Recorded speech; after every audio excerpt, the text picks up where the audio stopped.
সকলকে স্বাগত। আপনাদের সঙ্গে রয়েছে আমি সোনিয়া। আর এই বুলেটিনের শুরুতে অবশ্যই নজর রাখতে হচ্ছে আনন্দপুরের দিকে, তার কারণ সেখানে বিজেপি আক্রান্ত হওয়ার ঘটনা এবং ইতিমধ্যেই আনন্দপুর থানার সামনে বিক্ষোভের ছবি সামনে আসছে। আরো একবার জানাবো, সেই ছবি ইতিমধ্যে আপনারা দেখছেন। আনন্দপুর থানায় বিক্ষোভ বিজেপির তরফ থেকে। দেবশ্রী চৌধুরীও পৌঁছে গিয়েছেন। শঙ্কু আমাদের প্রতিনিধি রয়েছেন আমাদের সঙ্গে। শঙ্কু, এই মুহূর্তে কি অবস্থা? বিজেপি কর্মীর উপর হামলার অভিযোগ, দেবশ্রী চৌধুরী তিনি পর্যন্ত পৌঁছে গিয়েছেন ইতিমধ্যে, কি ছবি? দেখো, দেবশ্রী চৌধুরী ইতিমধ্যেই থানায় পৌঁছে গেছে 20 থেকে 25 মিনিট আগে।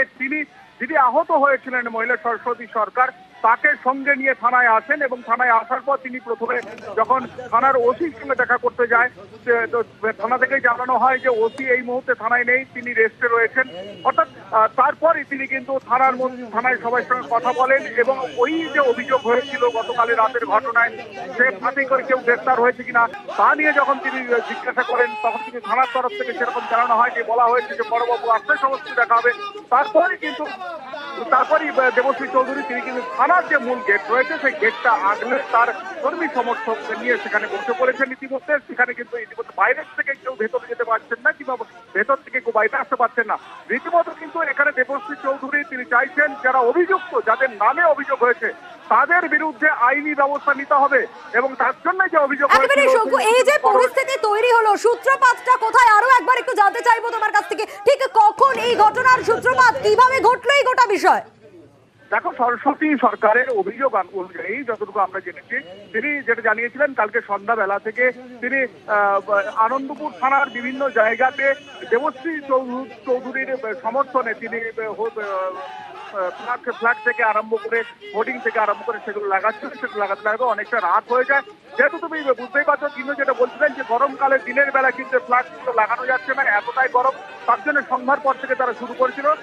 11টা নাগাদ আনন্দপুর মোড়ে সেখানে কয়েকজন নাকি তারা যখন এই ফ্ল্যাগ এবং হোর্ডিং লাগাচ্ছিল সেই সময় তাদের উপর ঝাঁপিয়ে পড়ে এবং রীতিমতো তার অভিযোগ যে অস্ত্র নিয়ে ঝাঁপিয়ে পড়ে এবং তাদেরকে আঘাত করে। তাদের ছেলেদের যখন আঘাত করছিল তখন এই মহিলা সরস্বতী সরকার তিনি এগিয়ে যান।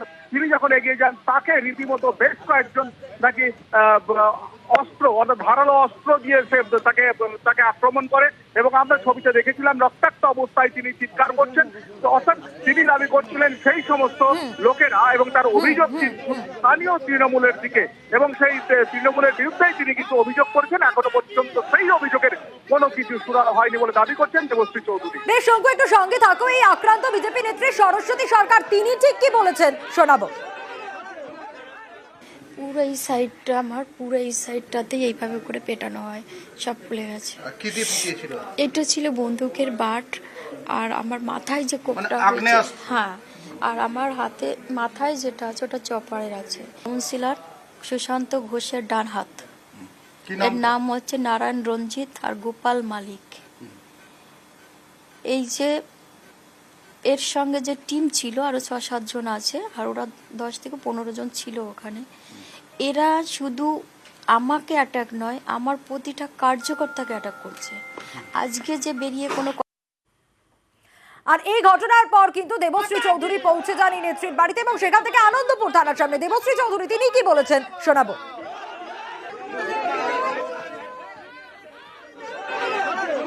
সবগুলো আসনে, যে কটা আসনে নির্বাচন হয়েছে সবগুলো হারবেন, তো সেই জন্য এখন মরিয়া, কোনো লাভ নেই। প্রত্যেক দিন আমাদের কার্যকর্তারা দেয়াল লিখতে গেলে, আমাদের কার্যকর্তারা প্রচারে গেলে পরে হুমকি আসছে।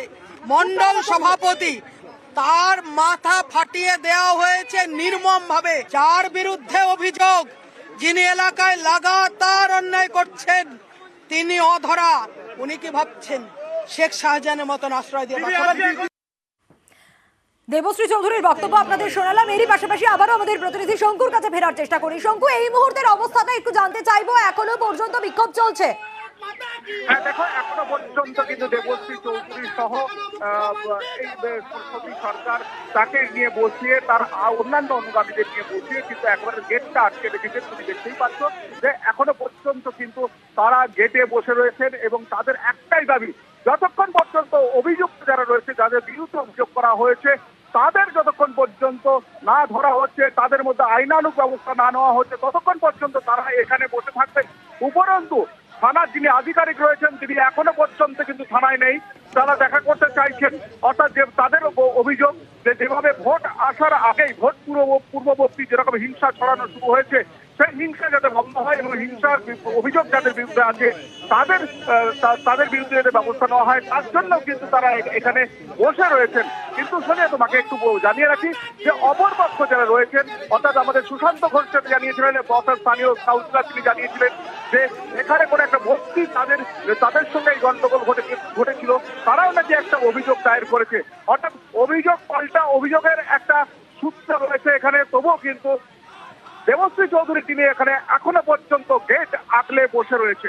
সোনিয়া, বেশ শঙ্কু, স্থানীয় কাউন্সিলর সুশান্ত ঘোষ তিনি কি বলছেন শোনাবো। বস্তির লোকের গন্ডগোল, বস্তির লোকরাও তো ওর বিরুদ্ধে মামলার অভিযোগ করেছে। এটার সঙ্গে পার্টির কোনো সম্পর্ক নেই। রাত্রিবেলা 12টার পরে কেউ ফ্ল্যাগ লাগাতে যায় বলে তো আমি জানিনি। তো এখানকার লোকও না 2 মাস আগে 3 মাস আগে এই অঞ্চলে এসছে, ইতিহাস ভূগোল জানে না কিছু। আমার নাম ধরে যদি পড়ে, আমি 12:30টার সময় স্পটে ছিলাম, অত বড় নেত্রী হয়ে গেছে ওর কথা উত্তর আমায় দিতে হবে নাকি? যারা যে মহিলার সঙ্গে গন্ডগোল হয়েছে তাদের কাছ থেকে চলে যাও, থানায় অভিযোগ হয়েছে এদের বিরুদ্ধে।